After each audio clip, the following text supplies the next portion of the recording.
Hello, everyone. Welcome to N-Dowd and Enlighten, where we help you to manifest your goals and uplift your soul. So, if you're watching this on YouTube, make sure to hit that like button, that subscribe button, and that notification bell so that you know every time that we're going to be coming on every week with a new live. We're very excited today. We're going to have Patrice as our guest. She is my yoga teacher. She's amazing. She's beautiful. And we're going to talk about how she navigates this world as being an empath. But before we start, our affirmation for today is I release what is not mine to feel. I want you to focus on that this week. Focus on releasing what is not yours to feel, especially if you're an empath. We all know we have this problem, right? All right, let's get into it.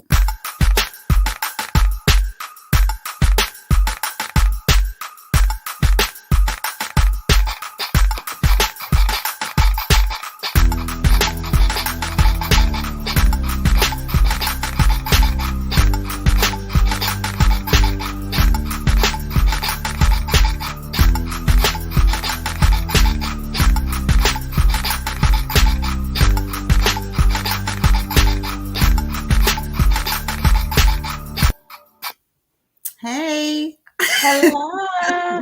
Hey. How are you doing?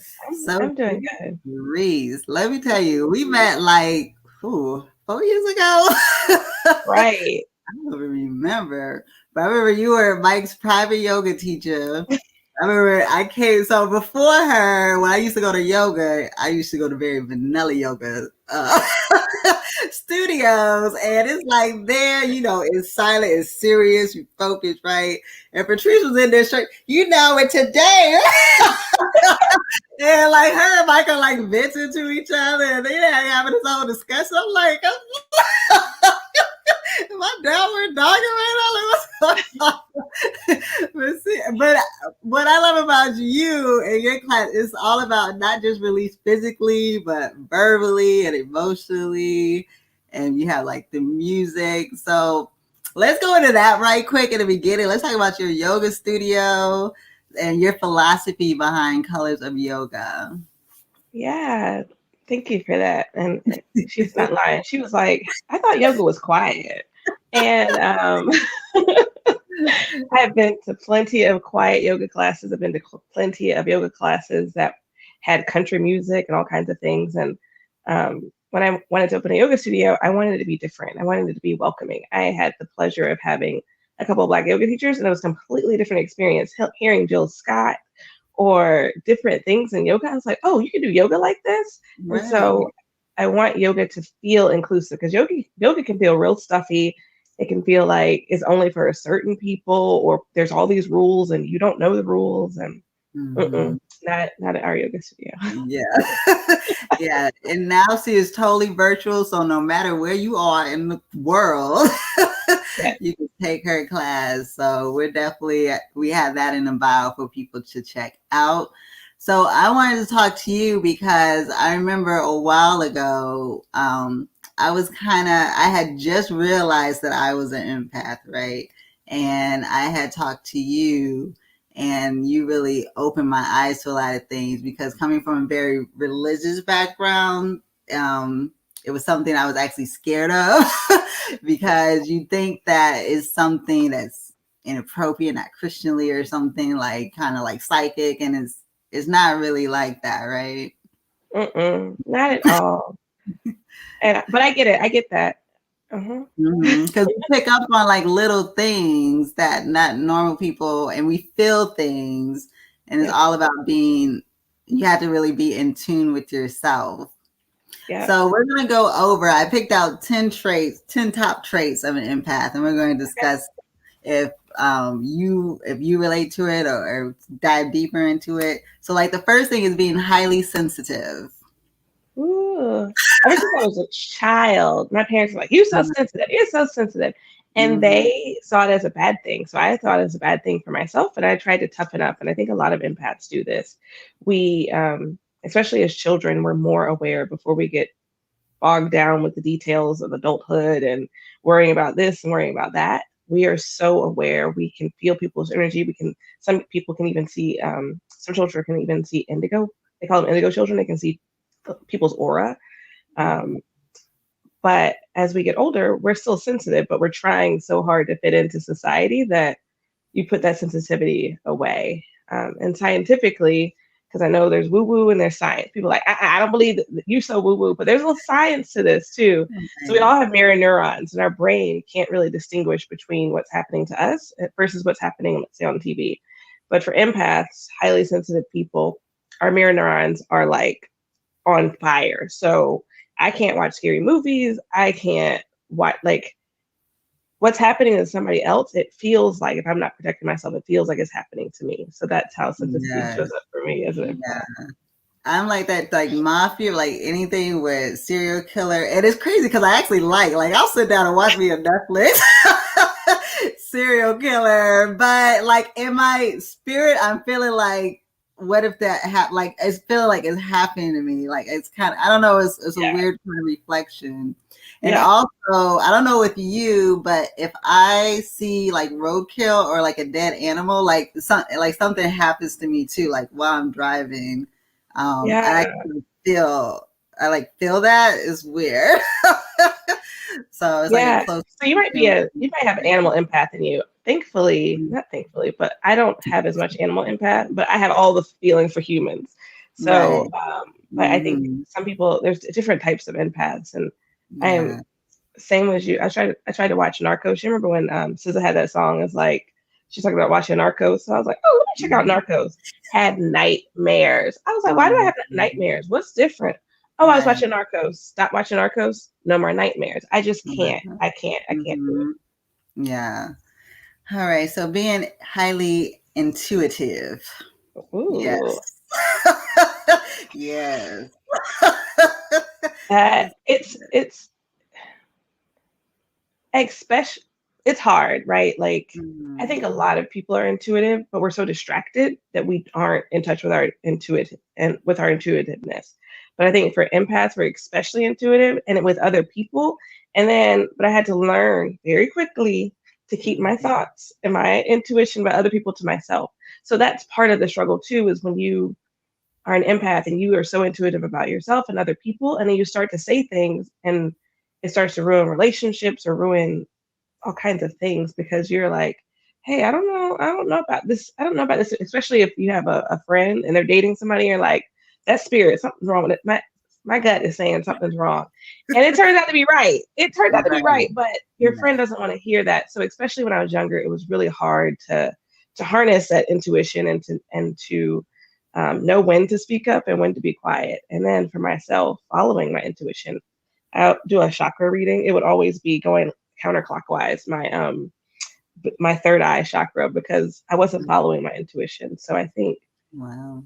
if it intuition is there, whether Yeah. you hone in on it or not, but especially if you take some time, my personal belief is if you take some time to meditate, take some time to process and journal and practice yoga, your Oh, intuition, you'll be my so in friend tune. love you. I have a friend that's trying to get me to journal. I can't. but I Yes. but you're right about, because I know a couple of my friends, like they'll bring some guy they like around me to see how I feel about them. Because I'll just, hey, you just have a vibe, like, but like you Yeah. said, they'll listen ultimately. So you wasted my time and my energy. Why you bringing it around? I'm telling you, they probably, Mhm. Yep. So yeah, I'm getting better at real separating myself. Like you have to really allow people to live their life. Mhm. And Mhm. as an empath, I realize we have to separate ourselves when our friends are going, especially when they are definitely going through it. Because I feel like I'm in a relationship. I don't know about you. Exactly. Yeah. Had to learn boundaries real quick because it Hmm. feels that way. And even at another end of intuition, it's just if someone's on your mind and you did this, you reached out, like you've been on my mind, and just reaching Hmm. out because I don't think it's as, I think people think it's like Miss Cleo or like some download that's like somebody can describe. Sometimes it's just a feeling. Sometimes it's like, you know what? let me go ahead and text so and so. They're on my spirit. And it's just that it could be a whisper. And I think those are the ones that we can easily dismiss because we're so distracted. So intuition doesn't have to be loud like alarm bells. It can be a quiet whisper too. Yeah, that's true. Okay, now being an introvert, we not really introverts.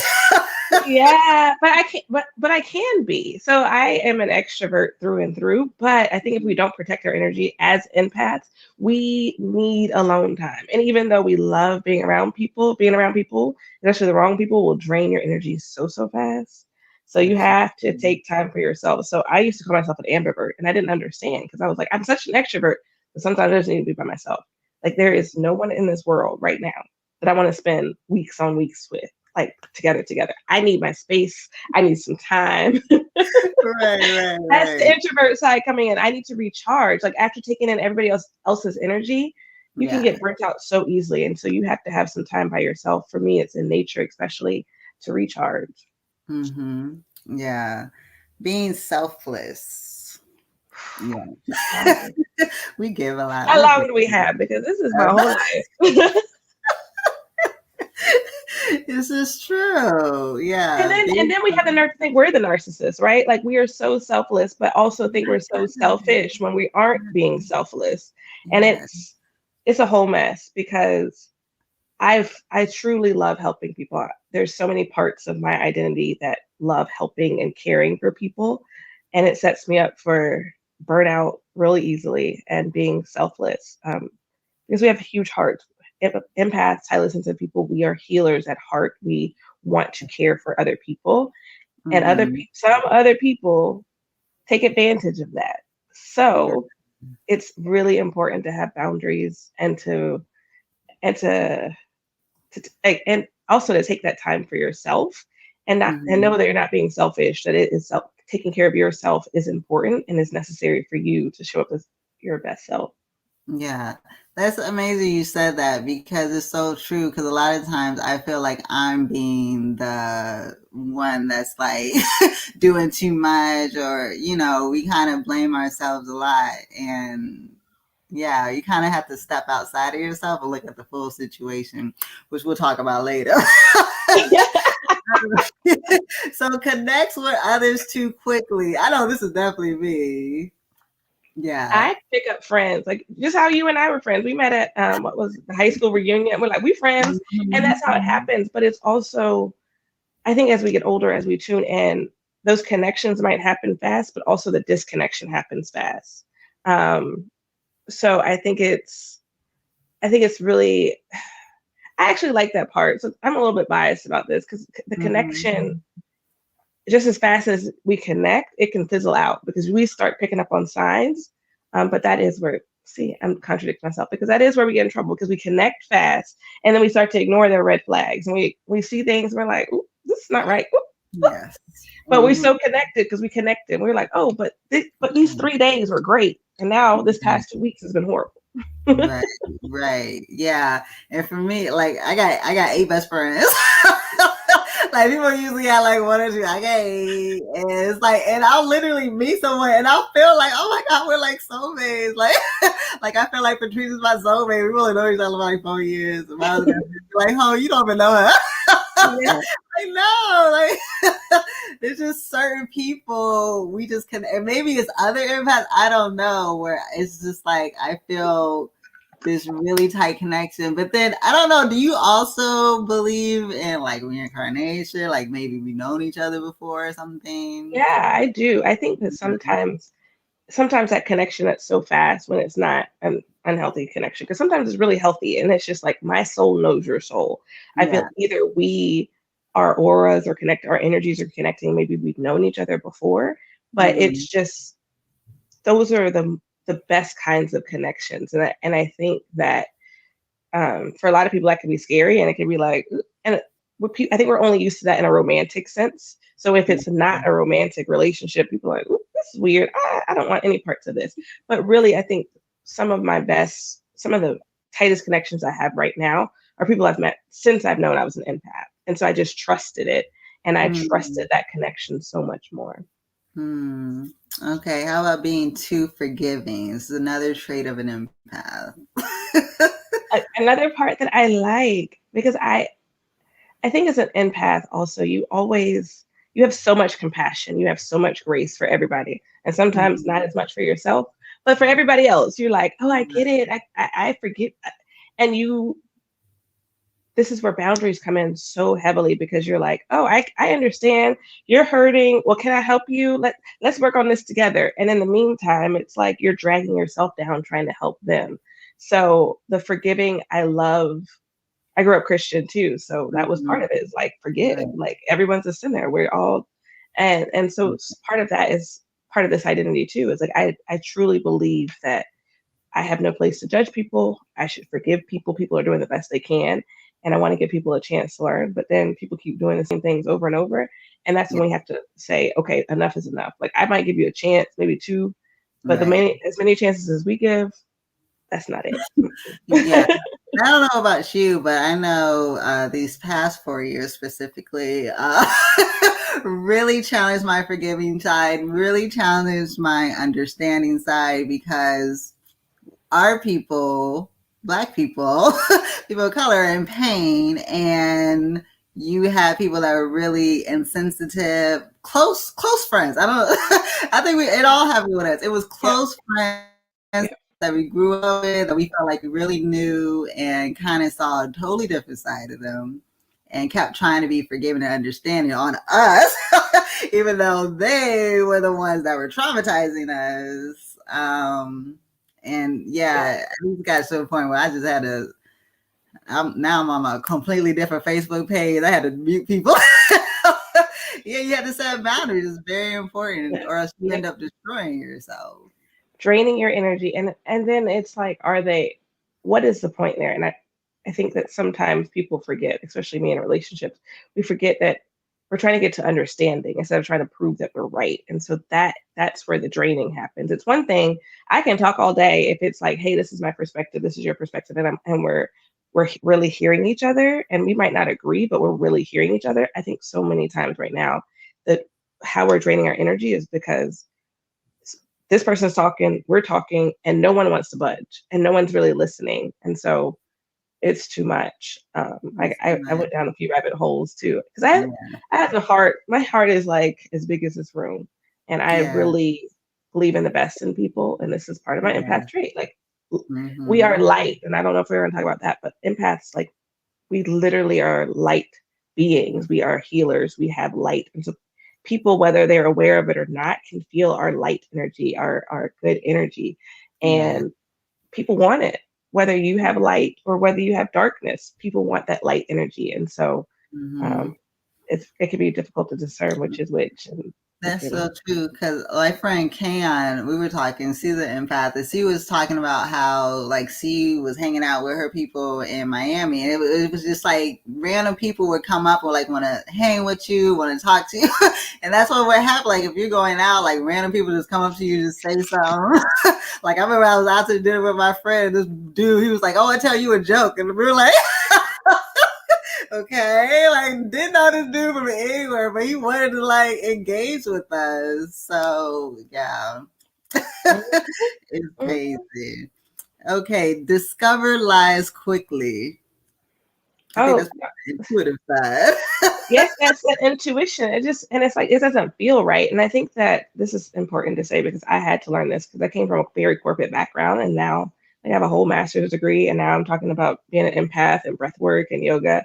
And I Mhm. think that our society is so, we value the logic. We value logical things. We don't value emotions. And emotions and feelings are just as important as logic.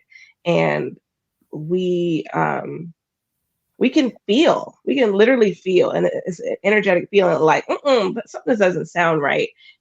That, and it's like a vibration. So everything has, again, going back to science, everything has energy, everything has vibrations, and empaths were very sensitive to it. So it might just be an inflection of your tone. It might be where you looked when you said it. We are just Mhm. so highly aware and highly sensitive to how you're delivering information that we're like, Mhm. something's not right. And it might, Mhm. and the person might not even know that something's not right. Like they might be lying to themselves, but we can still feel it. And that's the one. That's the one where it's like, oh, okay. And it took me a long time to realize, like, oh, you aren't even aware, but I'm aware. So, Yes. okay, I'm gonna just listen. Okay, okay, now, That's smile and nod. and that's how they mess up because they don't even know because they lie to themselves and they keep going with it. You asking Yes. questions, you start the interrogation, they rolling Yep. with the lie, Yep. making it worse. Yep. Yeah, because they Uh-uh. believe that they lie Hmm. or thinking you stupid. I don't know what Right. it is. Right. But yeah. All right. Willingness to accept responsibility. I love this one Oof. about Oof. ourselves. This is literally what's on my heart and mind right now. I'm going through some health challenges right now, and I am the hardest person on myself. I have compassion and forgiveness and grace for everybody else. Somebody could be an hour late. I'm like, okay. If I'm an hour late, the whole time I'm like, I'm so hard on myself. I'm so hard. Like I I take so much personal responsibility for how I show up and even for other people, and it's having grace and compassion for yourself is so necessary. But I think that one way, especially being around narcissists, which is the opposite of an empath, Mhm. narcissists are unable to take responsibility for their actions. They want to blame everybody else's problem. And empaths, we're like, okay, what can I do better? What did I do? Did I do something? Was it me? And there has to be a balance on both sides. There's I really enjoy taking personal responsibility because it helps me feel more in control. Not that we have any control, but it's like I'm not a Mhm. victim. I'm not a victim to Right. circumstance. So if there's something I can change, then I can actively do something and actively work on something. So that helps me to feel better. Like, okay, what can I do? How can I fix this? And that's why I love it about ourselves because I believe accepting responsibility is growth. I Yes. believe like encountering and dealing with the darkness of yourself and like saying I'm wrong. Like now I'm quick. If it's like a muscle, like because before I'd be like, oh, you don't want to admit you wrong, right? Or but now it's like it's okay. Like it's not a big deal. Like, oh, I had that wrong. Oh shit, now I learned. Right. Right. Yes. Yeah, and you It's grow. You become a vulnerability. better person. Yeah. Yeah, just a little bit of vulnerability, and it helps other people to say, "Oh, I was wrong too," instead of being like, Mhm. and in the middle of it, you Yeah. knew, oh, you know what? Actually, I didn't tell so and so that, but you're still fighting Mhm. because it's just ego, and I think that taking a little bit of ego out of it and just saying, "Listen, I'm a human. I make mistakes. This is who I Right. am, and Yeah. this is how I can move forward." I think it's for me, it feels empowering. I'm like you. I think it feels empowering, but it's also at some point we because we're like that, then I don't think we accept in as much support as we could and as we should because we're like, Mhm. oh, it's my personal responsibility. I'm going to do it. I can do it. But I think that none of us are meant to do this alone, and so we are blocking off other people being able to support us because we have so much personal responsibility. We have that I'll get it done attitude. Mhm. Wow, good point. All right, being creative. We're creative Mm, people. I Empath. think You that want to be it's creative? I said so often that I was not creative Really? when I was growing up, and it just again, as a society, I don't think we value creativity. We clearly don't value creatives when we pay them, but we Mm. just don't value creative expression. And I think creative expression is a necessary tool, and it's a great tool to balance out. Like one thing I like to do, I've been doing puzzles and Mhm. painting, and my paintings are horrible, but it's a creative expression. It's just putting Right. paint to paper and doing something using the other side of our brain. I use a lot of logic side, Yeah. getting in touch with our feminine side, and getting in touch with our creativity Mhm. helps to explore our sensitivity too, and to tone it and to hone into our sensitivity. That's Yeah. what I think. But you know what, Patrice? I would say you are creative because something I realize is creativity doesn't necessarily have to be artistic. Like, as far as an entrepreneur, your ideas for business are very creative. Okay, like you over here doing trap yoga. Okay, that's very the stuff that you do in your yoga class is very creative. So don't tell yourself, "So you creative, girl." Yeah, and Sleeps, you and know. thank you. And it's hard Mhm. to see it that way. And even like creating a yoga sequence or you and creating your brand and all the Mhm. things. I don't think we don't give ourselves credit for the creating that happens, and everything Right. starts from a thought. And so as Mhm. empaths, we're so sensitive, we're so in tune. I think that's how we're so good at being creative, because we pick up on the things that other people might miss. Yeah. Okay, and the 10th one is being obsessed with cleanliness and Ooh, order. Because when so your place is chaotic, you feel the chaos. yes, exactly. And I'm a Virgo. I'm a Virgo and an empath and all kinds of other things that make me predisposed, according to the stars, to be this way. And Mhm. I literally feel, but I have cleaners. Not that I have it like that. It's just something that I do. I hate cleaning, but I love for my house to be clean. And Yeah. so I can tell the difference, like literally the days before the cleaners are going to come, because I have to spend hours cleaning. Um, I just feel anxious. And why? Yeah. Because my house is a mess. And then once they leave, it's just like, I'm literally like, because it, like you just said, it is about um, when your mind, when your house, and my mom used to say it all the time. I was like, whatever, mom. When the house is Mhm. cluttered, your mind is cluttered. And we can't have that. Yeah, that's so true. So Michael on the live, he said creativity doesn't have to fit a previous mode or the blueprint in you. Be blueprint in use. Be you. Yes. Yes, thank you for the wisdom. Yeah, and like I had a mental detox, and like one of the steps I had in there was to like declutter your room, your house, because you literally like after you get cleaning, you feel lighter, you feel Yes. more energized. It does a lot. Like I never realized how much clutterness and disorder brings you down until you kind of have your own place, and you know. You're like, oh, Hmm. this is so much better. So Yep. yeah, so those are the 10 traits. You can actually go the website I found had like 40 traits, but I picked like the top ones that I feel majority of the empaths would have. And as I was looking doing my own research, I came across this article about how narcissists and empaths are attracted to each other, and I thought it was so interesting. And I wanted to dive deeper into that with you. And it was saying that the main reason was because narcissists, first, they ain't got no empathy. And they're very manipulative. And with an empath, the reason why we're attracted to them is because we have this need to fix people. We have this need to heal people. Like you said, we're healers. So we see these damaged people, we recognize it, right? We're already like intuitive that, okay, there's a lot going on. And what happens in the beginning is the narcissists, like they play us like, oh, like they make it seem like we can fix them, that we are helping them, when all along the way they don't think nothing wrong with them. They still gonna be who they gonna be. And it becomes like when you get sucked in, it becomes this crazy pitting or I don't know, it's not even a balance. It's like he is, you know, making it seem like you're the problem. And since we're so forgiving, we'll keep trying to fix it.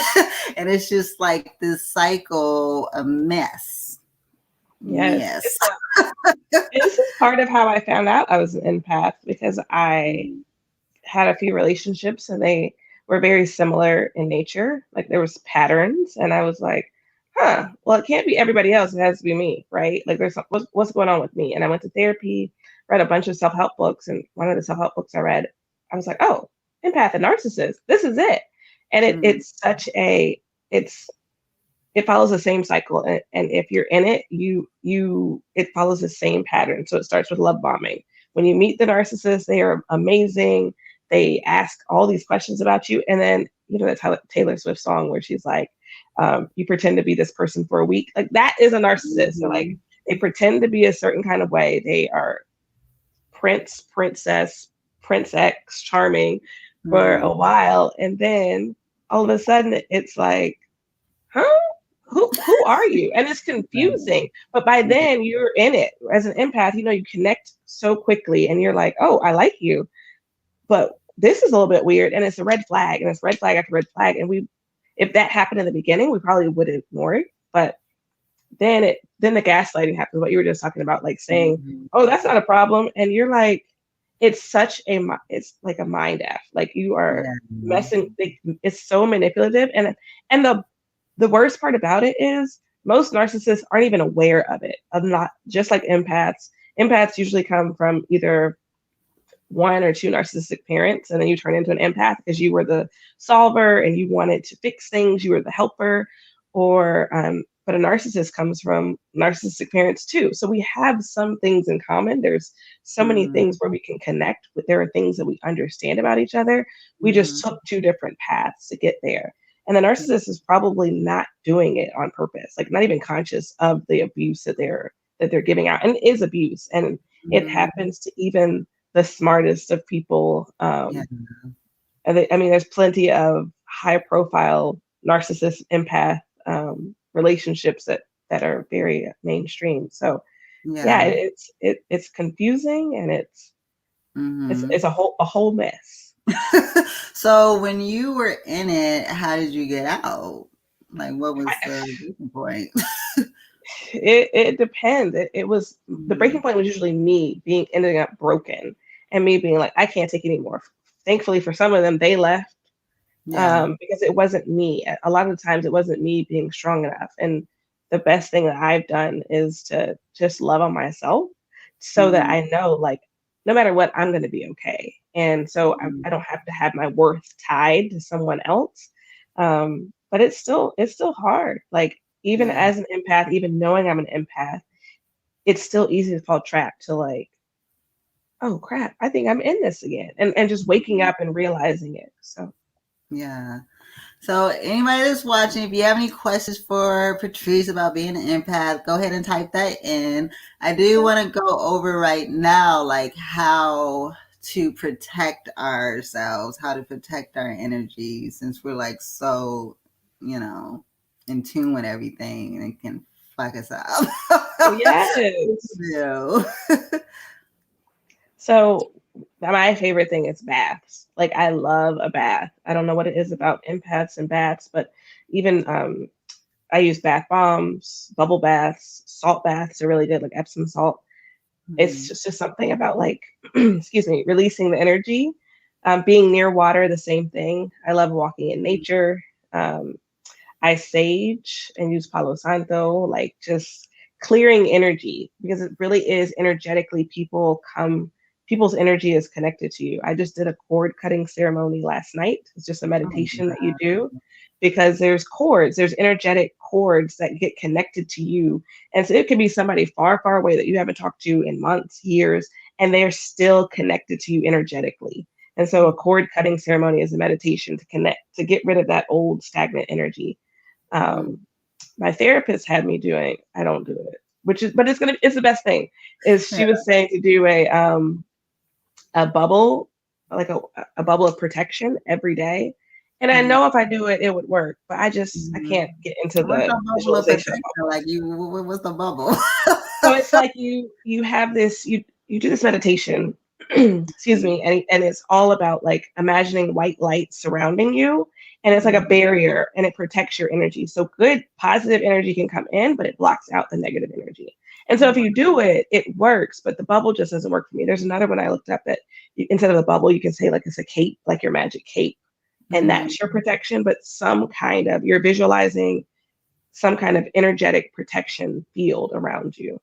Oh, wow. Like putting, like, for Christians, like putting on the whole armor of God. Like, it's kind of like Right. that, but something for empath. Okay. Wow. So now you also do Reiki or are very familiar with Reiki. Yeah. So first of all, can you explain that right quick for people who don't know what Reiki is? Yeah. So Reiki is a Japanese healing technique, and the best way I like to describe it is like when you hit your knee on a table walking in the dark, or stub your toe, your first reaction is to put your hand on it, and that's because we all have some healing in our body. Like, our that's what we want to do, is touch. We have healing powers. Like, when your mom, if you hurt yourself, your mom would give you a hug. We all have a natural healing. And Reiki attunement, which is what I've been attuned to Reiki energy, it just attunes me to more of that, of this Reiki healing energy. Mm-hmm. So in a Reiki session, you're generally just lying there. And sometimes Reiki practitioners put their hands on you, not in a weird way, just like in different positions Right. and just touching, not like a massage. I just Mm-hmm. hover over. And I'm not a healer. It's not anything that I'm doing. It's just Reiki energy is moving from me into the other person. And it's to heal some people. But mostly I use it for people to heal like spiritual issues like anxiety or to balance your chakras and Right. just to clear the energy really. Right. So as an empath, then, like, how? Because you are feeling people's energy on like a more intense scale.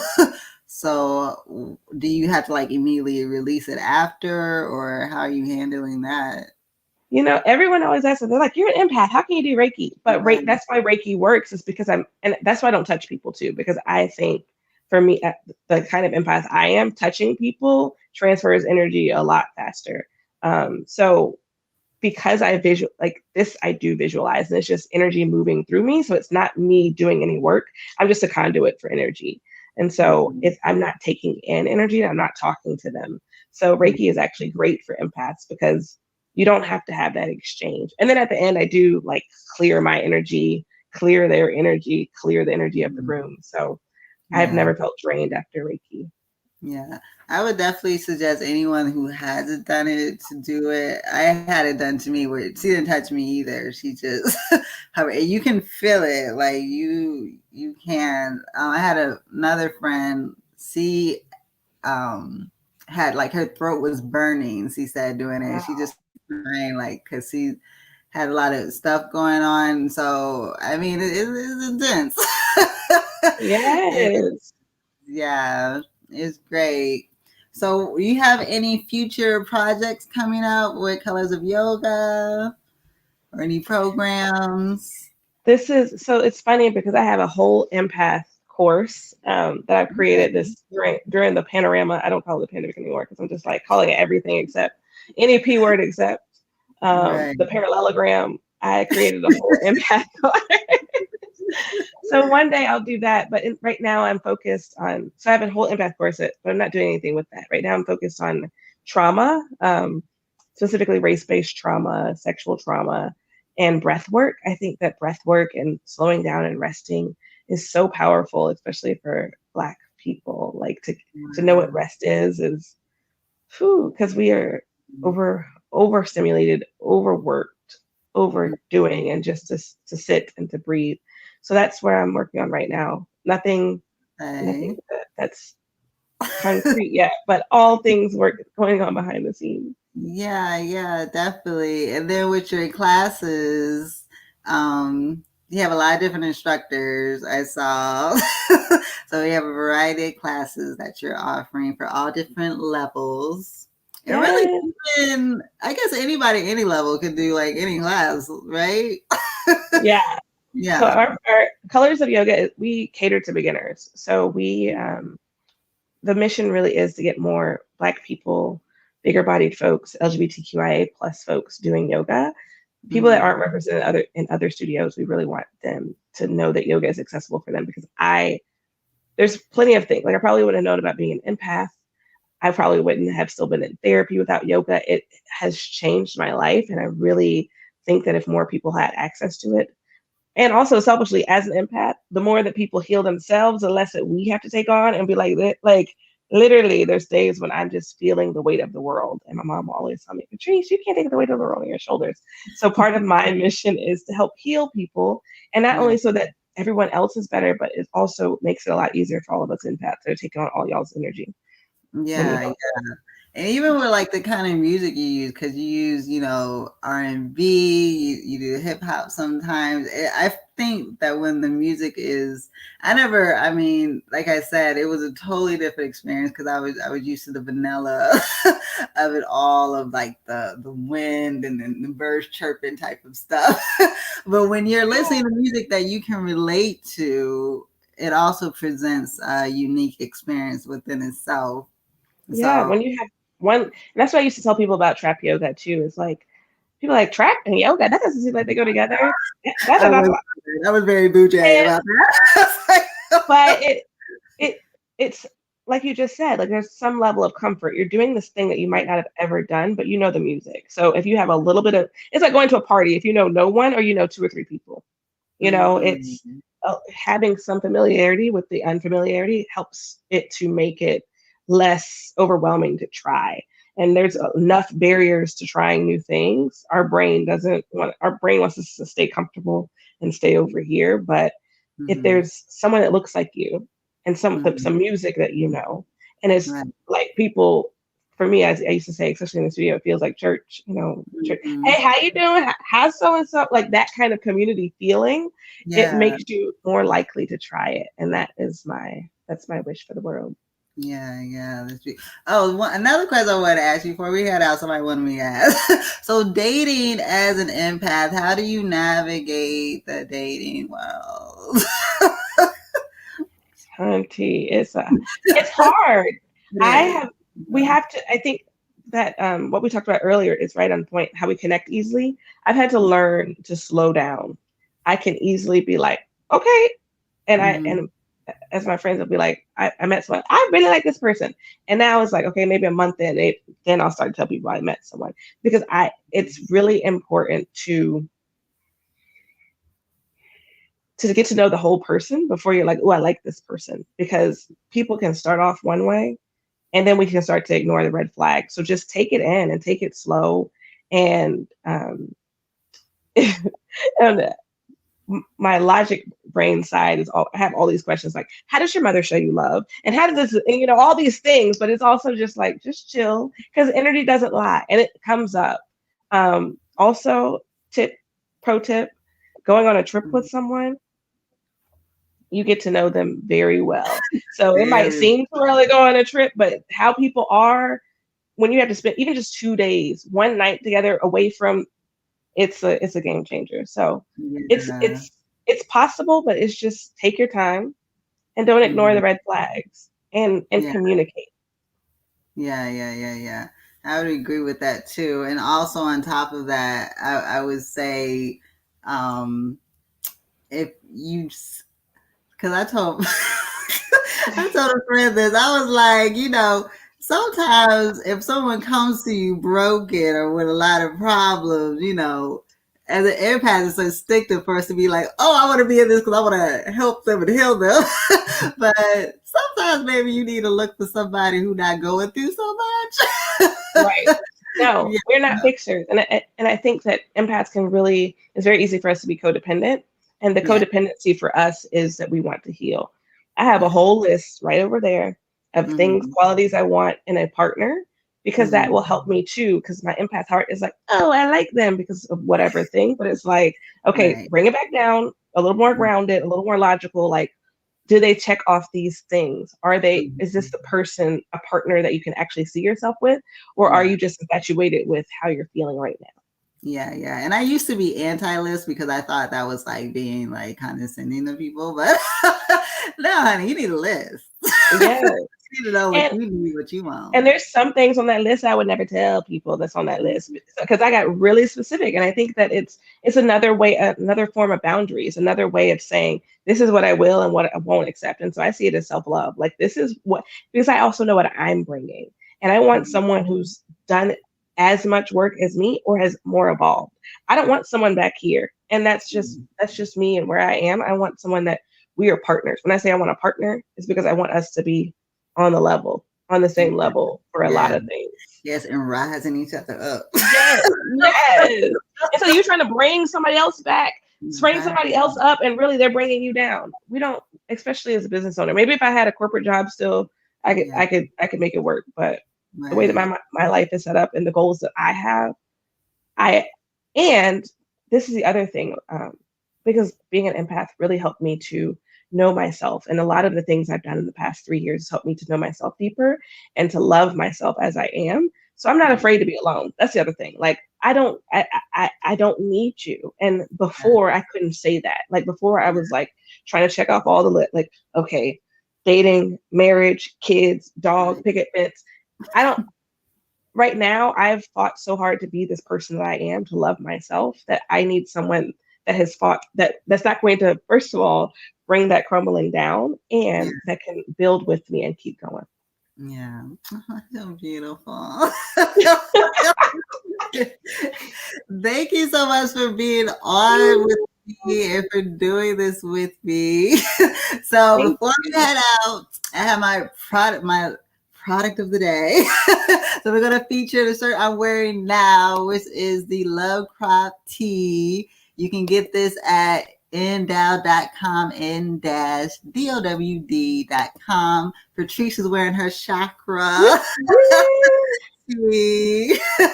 You can get that on the site as well. And yeah, thank you so much for doing this with me. Is there anything you want to close out with? Anything you want to say? No, thank you for having these conversations, because you've had some really good conversations. Thank you for the work that you do. Um, Thanks for having me on. you are like someone I look up to, and I appreciate you. You support Oh. me. What we need. You know what I'm saying? Our community is so important. And that's why I get mad too. I'm gonna bring a little bit. Because people always say that we don't support each other. Black women don't support each other, but we do. My biggest Hmm. supporters have been Black women. Yes.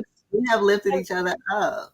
but I think Hmm. it's different too. And I think that I again, this is me being an empath and just all the forgiveness. I think that people don't know how to support. And I think that people, especially when it's entrepreneur, they know how to support for baby showers. We know how to support for weddings. We know how to support if your mama died, we're gonna cook you some food.